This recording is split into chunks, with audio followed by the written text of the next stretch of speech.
Un saludo especial a todas las personas que se conectan a esta transmisión de la comunidad jurídica del conocimiento de la Agencia de Defensa Jurídica del Estado, espacios de formación que buscan el mejoramiento de las capacidades de quienes defienden permanentemente el interés litigioso de la nación. Hoy vamos a hablar de notificaciones y traslados en el proceso contencioso administrativo, abordándolo de una manera breve, concreta, pero con la profundidad necesaria para que ustedes tengan ese conocimiento necesario al respecto. En primer lugar, abordaremos el tema de las notificaciones como están consagradas en el Código de Procedimiento Administrativo y de lo Contencioso Administrativo y su reforma o su inserción del decreto legislativo 806, que fue convertido en legislación permanente a partir de la ley 2213. Entonces, como les decía, vamos a tener unas disposiciones legales en el Código de Procedimiento Administrativo de lo Contencioso Administrativo, artículos 196 a 205, y en la Ley 2213 del 2022, artículos 8 al 11. En primer lugar, hay que decir que el Código de Procedimiento Administrativo de lo Contencioso Administrativo establece como regla general la notificación a través del buzón electrónico que está dispuesto por todas las entidades del Estado para tales fines. Recuerden que las entidades tenemos nombre y apellido y a continuación el nombre de la entidad. Notificaciones judiciales, y el nombre de la entidad. A ese buzón electrónico se enviarán las notificaciones por parte de los despachos judiciales de todas las actuaciones que se surtan al interior del proceso de lo contencioso, en lo contencioso administrativo. En lo que no esté regulado en los artículos que vamos a estudiar, nos remitiremos al Código General del Proceso, como está previsto en la disposición reglamentaria del Código y en la Ley 2213. Entonces, cuando se hacen las notificaciones a través de este mecanismo, a través de este medio, esas notificaciones se entienden personales. Y esto de conformidad también con el artículo 8 de la Ley 2213 del 2012, inciso primero, que establece exactamente lo mismo. Desde ya debo decirles que la regla de la notificación, para que se entienda surtida, sigue la regla del 1, 2, 3. El primer día se envía el mensaje de datos, se tienen 2 días adicionales para entenderse por recibida y a partir del tercer día se empezarán a contar los términos para discurrir el traslado o para contestar la demanda o para hacer la reforma de la demanda o para contestar la reforma de la demanda, para el trámite de las excepciones, aunque allí tenemos una variación que ya se las explicaré más adelante cuando les indique cómo se hace el traslado de las excepciones. Pero la regla general es esa. Las notificaciones personales están previstas en el artículo 198 del Código General del Proceso. Y allí se indica en ese artículo 198 qué es lo que se debe notificar de manera personal.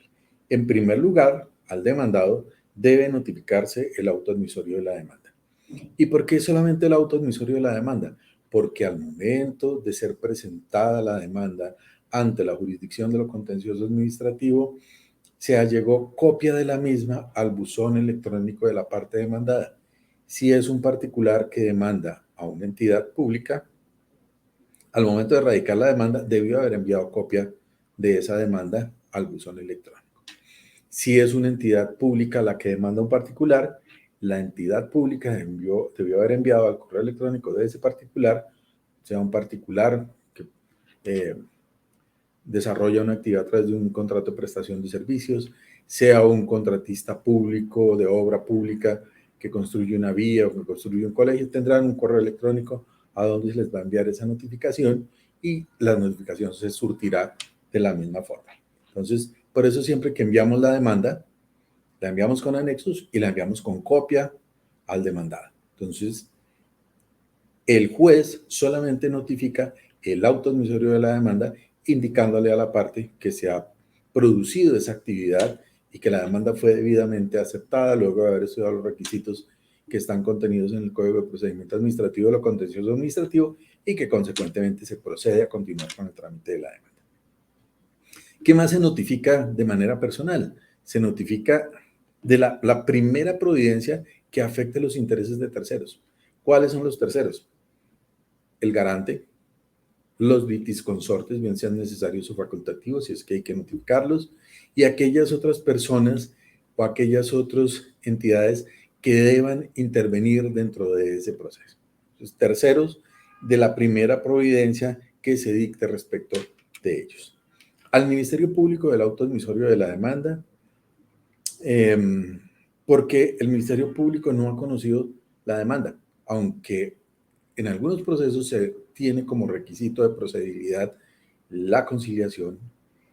El Ministerio Público o el agente del Ministerio Público que participa en ese trámite de conciliación previo no va a ser el mismo que adelante su actuación ante el despacho judicial que está conociendo la demanda. Entonces, debemos notificarlo del auto admisorio de la demanda, solo que a él sí debe enviarle el despacho judicial la copia de la demanda con los anexos porque él no la tiene.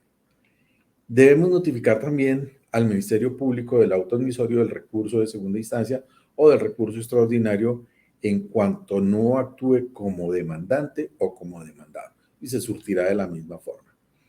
Y también, también notificaremos a esas órdenes expresas que el Código de Procedimiento Administrativo de lo Contencioso Administrativo contiene y que surtiremos de la misma forma como les he explicado hasta ahora. Es decir, enviar el correo electrónico, esperar que transcurran 2 días y empezar a contar los términos para descorrer o contestar o pronunciarse sobre esa providencia que se nos está notificando. Lo anterior en concordancia con el artículo 8 de la Ley 2213 del 2022, que indica en el inciso primero las siguientes reglas.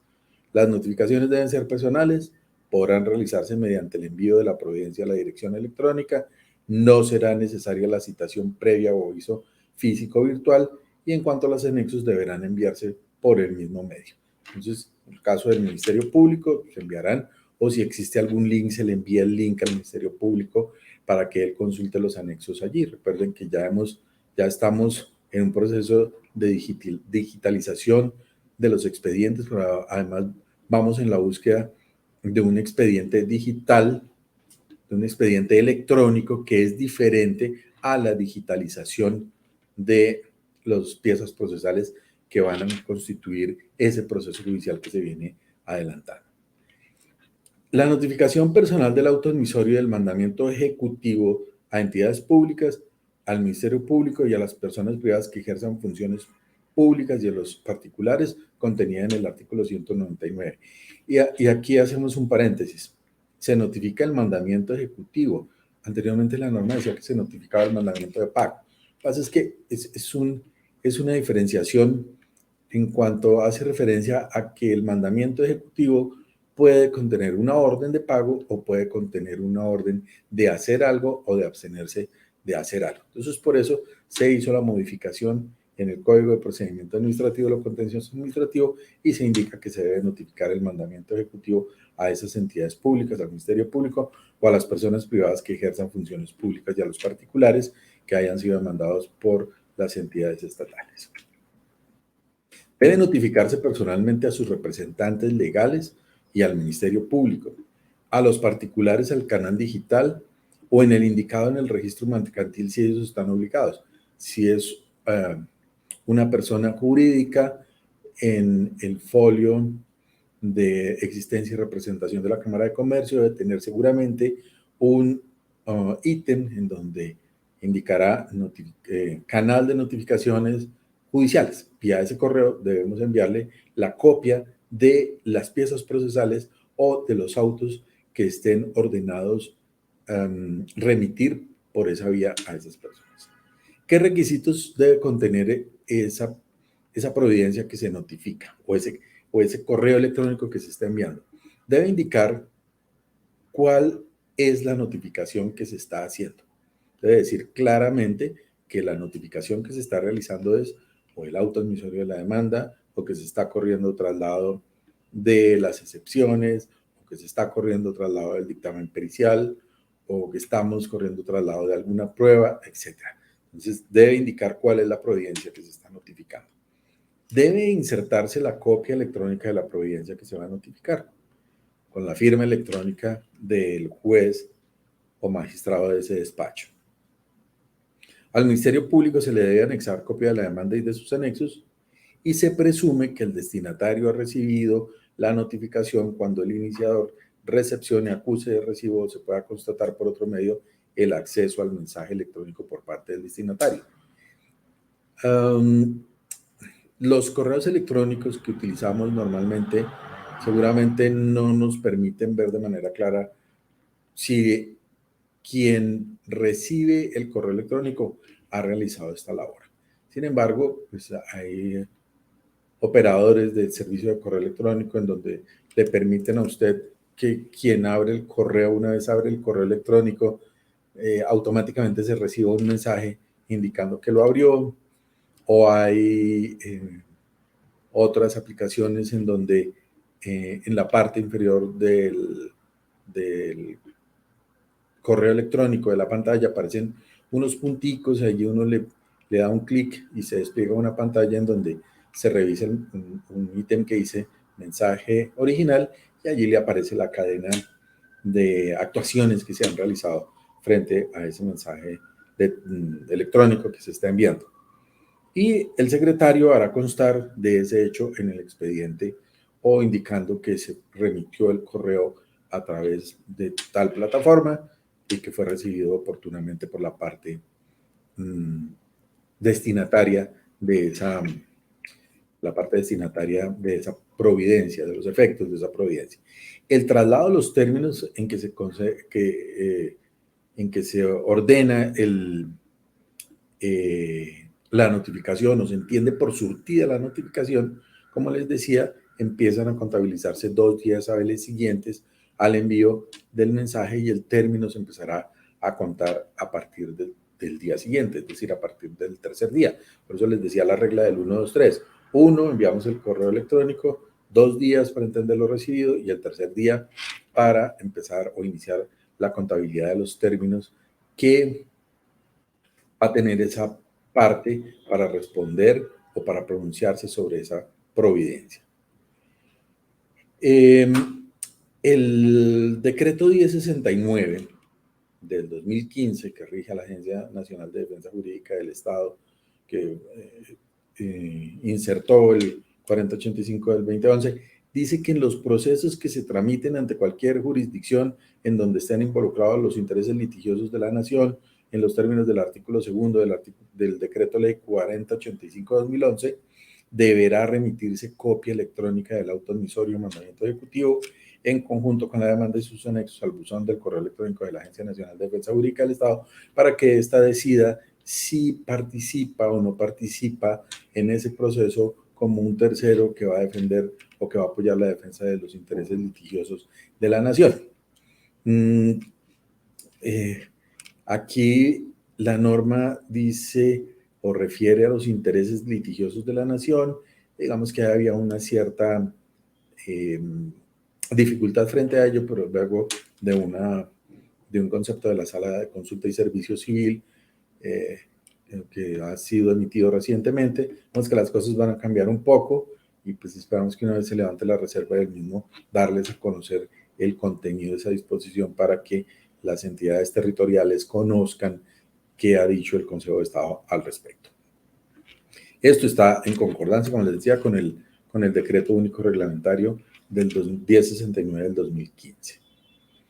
Cuando las personas no tienen un canal digital o no tienen un correo electrónico para ser notificadas, o no se conoce, se les notifica según lo establecido en el artículo 291 del Código General del Proceso, y se entenderá hecha la práctica de la notificación personal. Si lo tenemos que enviar por un correo certificado, porque no tenemos sino la dirección electrónica, no tenemos la dirección electrónica, sino la dirección física, pues enviaremos un correo certificado que nos dará al final del proceso una certificación indicando que la persona fue notificada de esa decisión que, que tuvo el particular en demandar a una entidad pública o que tuvo la entidad pública al demandar a un particular.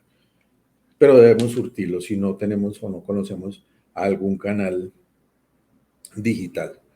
Y las personas que deban ser emplazadas, habrá que darse el trámite de los artículos 108 y 293 del Código General del Proceso en el Registro Nacional de Emplazamientos, que maneja el Consejo Superior de la Judicatura. Segunda tipo de notificación, ya pasamos por la notificación personal, que es la regla general y vimos cuáles son las providencias que deben ser notificadas de manera personal. Ahora tenemos las notificaciones por estado. El artículo 201 del CEPACA dijo cuáles eran las providencias que no deben notificarse personalmente y que podrán ser notificadas a través de los estados electrónicos como los tenemos hoy en la jurisdicción de lo contencioso administrativo. Si son providencias de tribunal y consejo de estado, las notificamos a través de la plataforma SAMAI con los requisitos ya establecidos por el Consejo Superior de la Judicatura, y si no, pues las notificamos por la página web del Consejo Superior de la Judicatura cuando el juez nos ha remitido una copia de ese estado indicándonos que el despacho ha emitido una providencia, que se nos está informando y que utilicemos el aplicativo correspondiente, bien sea el del correo electrónico, que en algunos casos insertan la providencia, o en otros a través del SAMAI, que tenemos que acudir con el número del expediente a revisar la plataforma de SAMAI. En ese mismo sentido, el artículo 9 de la Ley 2213 del 2022 indica que se podrán fijar virtualmente las notificaciones, y ustedes han encontrado en el ejercicio permanente que es lo que hace la jurisdicción, no solamente la de lo contencioso administrativo, sino las demás, la jurisdicción ordinaria en sus especialidades civil, laboral, penal, están haciendo exactamente lo mismo. En las dos disposiciones, me vuelvo aquí, tanto en el 201 del CEPACA como en el 99 de la 2213, se indica que la providencia a notificar debe insertarse en el mensaje de datos que se notifica o que se remite. Vuelvo y repito, en algunos casos pues puede que no nos aparezca, vamos al SAMAI, hacemos todo el proceso y en el SAMAI encontramos la providencia. Se van a fijar de manera virtual en el sistema siglo XXI o en el SAMAI, y esas notificaciones deben estar certificadas por la Secretaría y constar dentro del expediente. El artículo 9 de la Ley 2213 del 2022 indica que no se deben insertar en los estados las providencias que decretan medidas cautelares ni aquellas que mencionan a menores de edad, y es plenamente comprensible. En el segundo caso, por la garantía de los derechos del menor, y en el primer caso, porque pues anunciarle al demandado que estamos decretando una medida cautelar, pues es ponerlo sobre aviso mientras que se practica la misma, y puede suceder que esa medida cautelar no cumpla el fin último que ella persigue. En su parágrafo se indica que en los casos de escritos de los que se deba correr traslado y se ha acreditado el envío a la contraparte a través del canal digital, no es necesario el mismo por secretaría y se entiende hecho a los 2 días siguientes de la remisión del mensaje. ¿Sucede en qué casos? Excepciones. Cuando la entidad demanda a un particular o un particular demanda a una entidad y se proponen excepciones, recuerden que las excepciones se tramitan en un escrito separado, las recibimos en el momento mismo en que dieron respuesta a la contestación o que dan contestación a la demanda. En ese mismo momento recibimos las excepciones, ya las conocemos. Lo mejor es pronunciarse inmediatamente o en los términos establecidos 2 días después, y tendremos 3 días, porque la norma dice que permanecerán en secretaría por 3 días para que la contraparte se pronuncie. Entonces, lo mejor es pronunciarse de una vez, evitar que nos pase el tiempo y que después el juez diga, pero ustedes debieron haberse pronunciado porque ya conocieron esta actuación en su momento. Mire, la norma dice que se entenderá o se entiende acreditado su envío desde ese momento y usted ya conocía y debió pronunciarse. Y en ese sentido, Si el juez posteriormente le corre traslado de las excepciones, pues pronúnciese nuevamente, diga, téngase como descorrido el traslado en el hecho en el escrito tal, radicado en tal fecha, que volvemos a anexar y se evitan el problema o el sufrimiento de pensar que no lo hicieron en su momento y que el juez les va a declarar como desierto el pronunciamiento sobre las excepciones que se están planteando. Entonces, las conocen de manera inmediata. Otro punto que pueden tener ustedes alguna dificultad para pronunciarse es cuando a la parte demandante anexa o allega con el escrito de la demanda el dictamen pericial. Porque digamos que sigue una regla muy similar y recuerden que dependiendo de cómo se allegue o cómo se arrime el dictamen pericial al proceso, la regla va a ser diferente. Si yo como demandante lo anexo, se tramitará de una forma. Si se solicita y el juez lo decreta, se tramita de otra, y si el juez lo decreta de oficio, se tramita de otra distinta. Entonces hay que tener muy en cuenta cómo llegó el dictamen pericial al proceso. Aunque el artículo 9 de la 2213 del 2022 se refiere a la notificación de los traslados, la 2080 del 2021 anexó o adicionó el artículo 201A al Código de Procedimiento Administrativo de lo Contencioso Administrativo, en donde se menciona expresamente que el trámite que debe darse a la notificación de los traslados. Allí nos dicen en el 201 cuál es ese trámite. Y es importante recalcar que la primera disposición es de carácter general y la segunda es de carácter particular. Entonces, atenderemos a estas. Miremos un poco qué fue lo que hizo la ley 2213 frente a la ley 1437. Tanto el 201A de la 1437, Código de Procedimiento Administrativo de lo Contencioso Administrativo, como el 9 de la ley 2213 del 2022 en su parágrafo, son normas similares, son normas que coinciden en el procedimiento, en el canal y en los términos que se aplican. O sea, digamos que ahí no hubo cambio o diferenciación alguna. El artículo 202 del Código de Procedimiento Administrativo de lo Contencioso Administrativo nos habla de la notificación en audiencias y diligencias en estrados.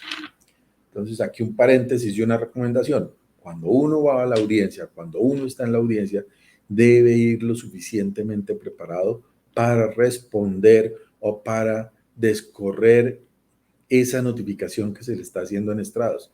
Si el juez nos declara una caducidad, si el juez nos declara una nulidad, si el juez no decreta las pruebas, si el juez o si no hay una adecuada fijación del litigio. ¿Y cómo lo vamos a saber? Pues porque nosotros ya conocimos la demanda y tuvimos la oportunidad de contestarla, o porque nosotros conocimos la demanda y ya nos corrieron traslado de lo que dijo la contraparte y tenemos la posibilidad de revisar en qué puntos estamos de acuerdo y cómo va a ser la fijación del litigio o cuáles son las pruebas que se deben decretar. En fin, ya conocemos y debemos ir preparados para eso, porque no podemos llegar a la audiencia a improvisar, a interponer un recurso que lo hacemos en audiencia y que debemos sustentarlo en audiencia, que si no lo hacemos bien, pues estamos perdiendo una oportunidad valiosa para obtener una propuesta favorable del juez, una decisión favorable del juez frente a eso que está sucediendo en ese momento en la audiencia. Entonces es importantísimo la fijación del litigio, es importantísima que ustedes la tengan muy clara, porque de lo contrario, si no tenemos una adecuada fijación del litigio, podemos llegar a perder el proceso, podemos llegar a perder esa posibilidad de defender al Estado.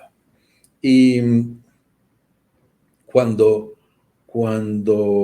se fija el litigio, los jueces tienen diferentes formas de hacerlo. Algunos les dicen, no estamos o no están las partes de acuerdo en los hechos contenidos en los numerales 2, 3, 5 y 7. Y otros dicen, no, la fijación del litigio se hará así, y les formulan una pregunta. Y les van a decir a ustedes en la audiencia, ¿están de acuerdo? no están de acuerdo con la fijación del litigio, entonces deben ir muy preparados para eso. O para descorrer cualquier providencia que les estén trasladando en audiencia o que les estén notificando en audiencia, que vuelvo y repito, debe interponerse el recurso allí mismo y sustentarse también allí. Recientemente, el Consejo de Estado, en un auto de unificación de la doctora Estela, se me olvida el apellido, magistrada de la sección cuarta del Consejo de Estado, Estela Carvajal, magistrada de la sección cuarta del Consejo de Estado, zanjó esa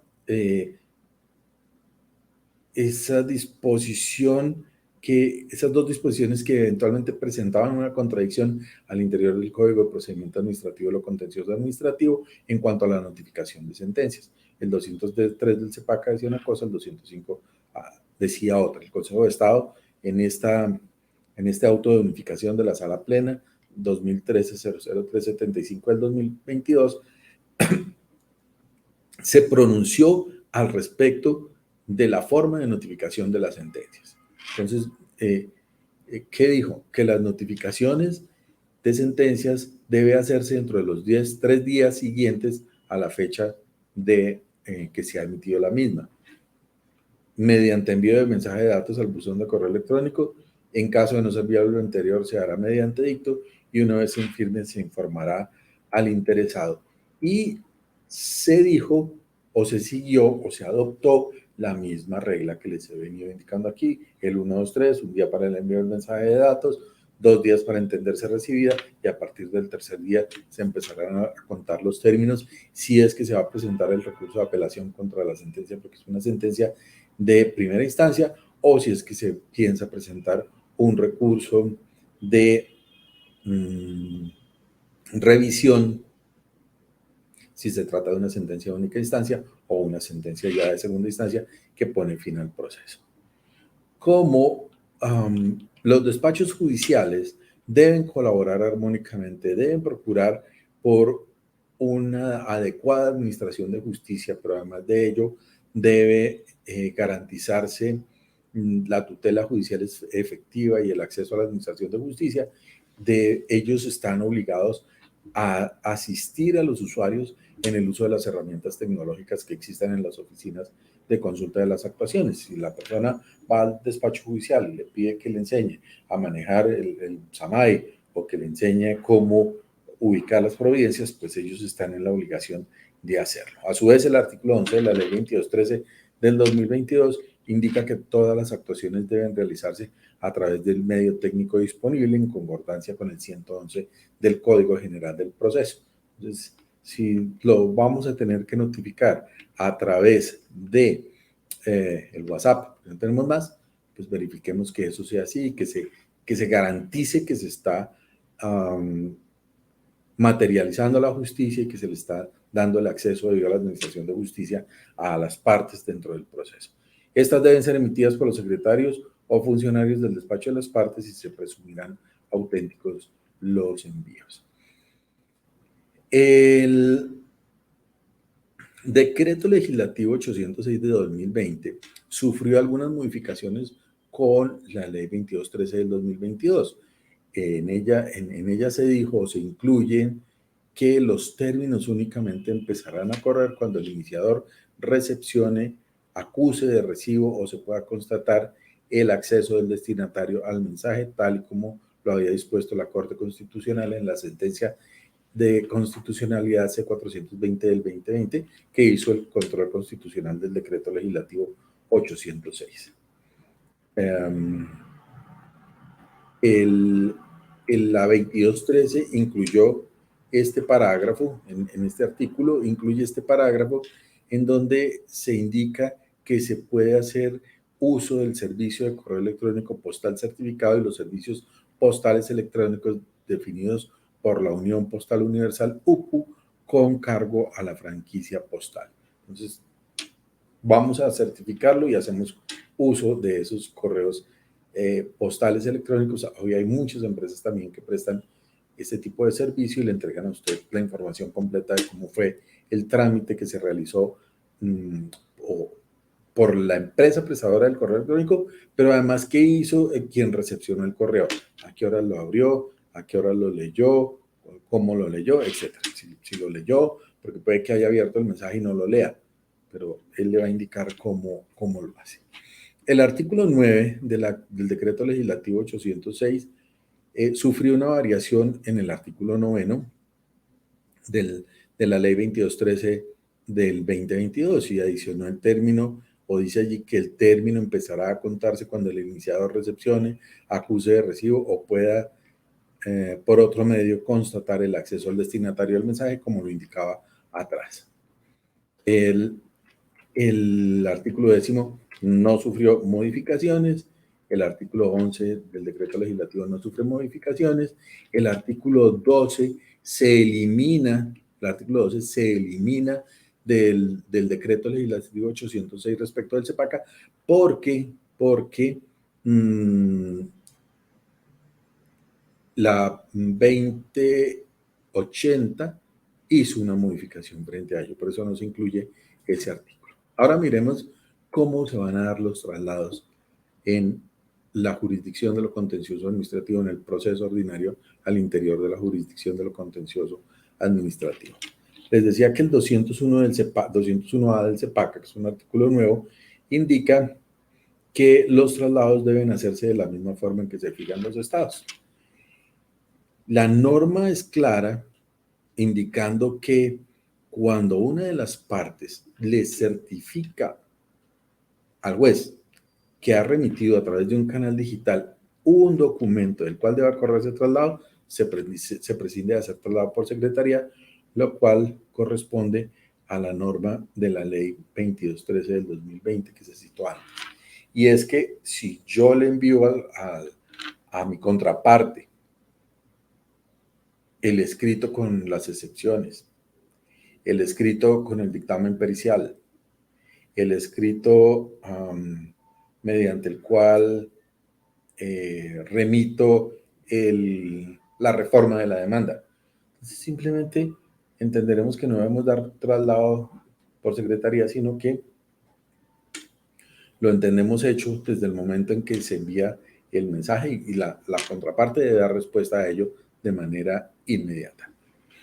El 201 del CEPACA, a diferencia del artículo 9 de la ley 2213, les decía que el artículo 9 de la 2213 agregó esos 3 renglones que están allí, 4 renglones, que el término respectivo empezará a contarse cuando el iniciador recepcione acuse de recibo o se pueda por otro medio constatar acceso del destinatario al mensaje. Mientras que en el CEPACA teníamos que el término respectivo empezará a correr a partir del día siguiente. Como el CEPACA es una norma especial, pues primará la norma especial sobre lo dicho por la ley 2213 respecto a cómo se cuentan los términos frente a los traslados. Entonces, zanjada esa discusión allí. El artículo 172 del CEPACA nos indica cómo se hace el traslado de la demanda. Y es importante que una vez se ha notificado el auto admisorio de la demanda, con la regla que les he indicado, al tercer día se empiezan a contar los 30 días que tiene la contraparte para contestar la demanda en los términos y de conformidad con lo establecido en los artículos 199 y 200 del Código de Procedimiento Administrativo de lo Contencioso Administrativo, dentro del cual deberán contestar la demanda, proponer excepciones, solicitar pruebas, llamar en garantía y en su caso, porque puede darse el caso también, que no es muy común, no es usualmente utilizado, pero que además es una herramienta de defensa, presentar demanda de reconvención contra ese persona natural o jurídica que está demandando a la entidad. Igual nos pueden hacer a nosotros si como entidades públicas presentamos la demanda y pues nos responden con una demanda de reconvención. El artículo 172 del CEPACA dice cómo se tramitarán los traslados de la demanda y las excepciones. Y dice, durante el término de traslado de la demanda también se podrán proponer excepciones. Excepciones que son previas, mixtas o de fondo. Las excepciones previas se tramitan de conformidad con el artículo 100 del Código General del Proceso por remisión normativa que hace el CEPACA. Y las excepciones previas son aquellas que atacan las formalidades de la demanda, se resuelven antes de la audiencia y son taxativas. El artículo 100 les dice a ustedes cuáles son las excepciones que se pueden proponer como previas y solo esas, más. Las mixtas son excepciones que atacan el derecho pero que se resuelven como previas, es decir, que se resuelven antes de la audiencia.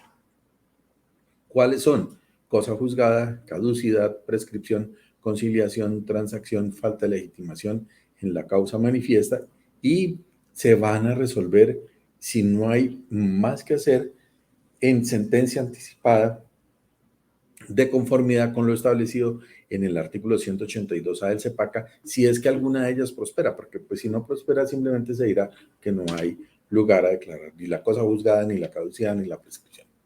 Y las de fondo mérito atacan el derecho del demandante y la pretensión que se persigue y se resuelven en la sentencia.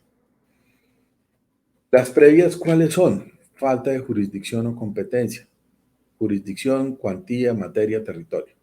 Compromiso o cláusula compromisoria, cuando nos aplican el estatuto arbitral, la ley inestrosa, y surge cuando el litigio ya está en curso o cuando las partes se obligan a someter los futuros litigios a la jurisdicción arbitral. Es decir, la competencia va a ser de un tercero, que es un árbitro, no va a ser la competencia del juez de lo contencioso administrativo.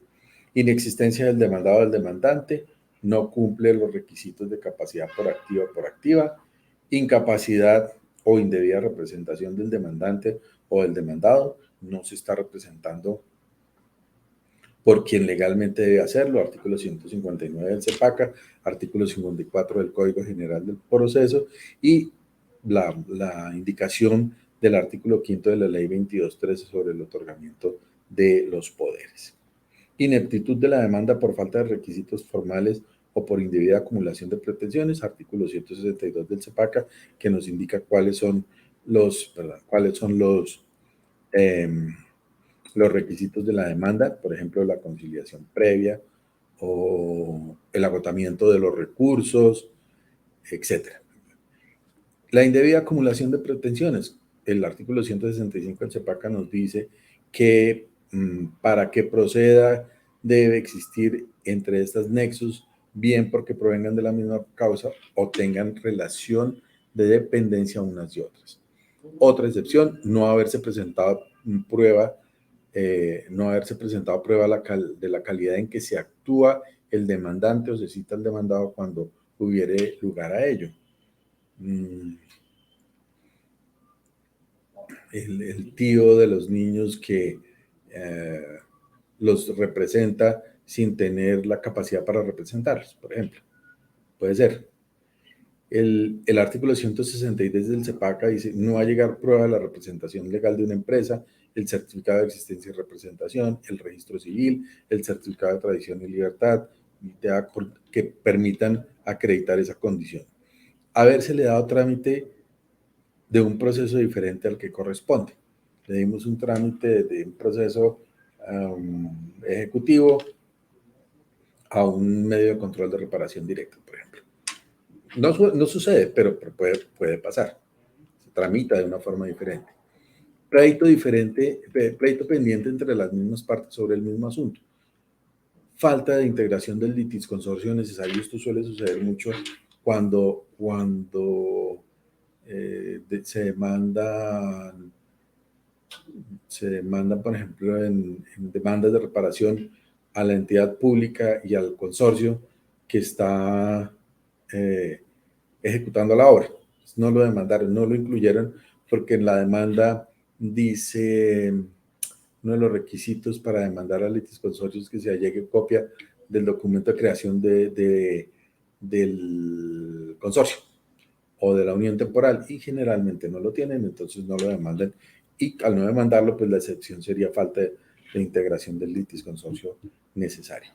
No haberse ordenado la situación de las personas que por ley se dispone citar y con ello, pues sobre esos puntos, el Consejo de Estado se ha referido en algunos casos muy puntuales, por ejemplo, a la configuración de pleito pendiente, que indica que entre otras, que las pretensiones deben ser idénticas, por ejemplo, para que se entienda que hay pleito pendiente, que las partes sean las mismas, que los procesos estén fundados en los mismos derechos. Está en ese auto del 16 de septiembre de la sección tercera del Consejo de Estado. Y frente al trámite de las excepciones previas, entonces tenemos que las excepciones deben presentarse mediante un escrito que va separado de la demanda, deben aportarse todas las pruebas que sean necesarias y el juez podrá decretar pruebas para verificar que esas excepciones realmente tienen vocación o que no van a prosperar. Una vez presentadas, debe correrse el traslado por 3 días. El demandante se pronuncia y subsana los defectos que se evidencian o responde. Por ejemplo, cuando se presenta una demanda de reparación directa o de controversias contractuales y requiere o tiene como requisito de procedibilidad la conciliación y resulta que la demanda se radicó por el aplicativo equivocado y la enviamos al juez administrativo y no al tribunal administrativo. Entonces, cuando la demanda se envía por competencia al tribunal administrativo, muy seguramente le va a aparecer allí, por ejemplo, quien contesta la demanda va a decir que no cumplió con el requisito de procedibilidad de la conciliación en el tiempo indicado porque pues aparece con una radicación que está muy por fuera del tiempo que estaba previsto para que la presentara, pero obedece a que la radicación se hizo primero en el juzgado y después se hizo en el tribunal. Entonces, son cosas que se pueden subsanar, pero que hay que tener mucho cuidado cuando se proponen y cuando se solucionan. El artículo 201 del CEPACA permite que se haga directamente el traslado y se resuelven antes de la audiencia inicial si no requieren pruebas. Si requieren pruebas, las resolvemos en audiencia inicial, porque tenemos que decretar las pruebas. Y el juez, en el auto admisorio de la demanda, cuando se pronuncia también sobre las excepciones, decreta las pruebas para ser evacuadas con posterioridad. De lo contrario, todo se va a resolver en audiencia inicial.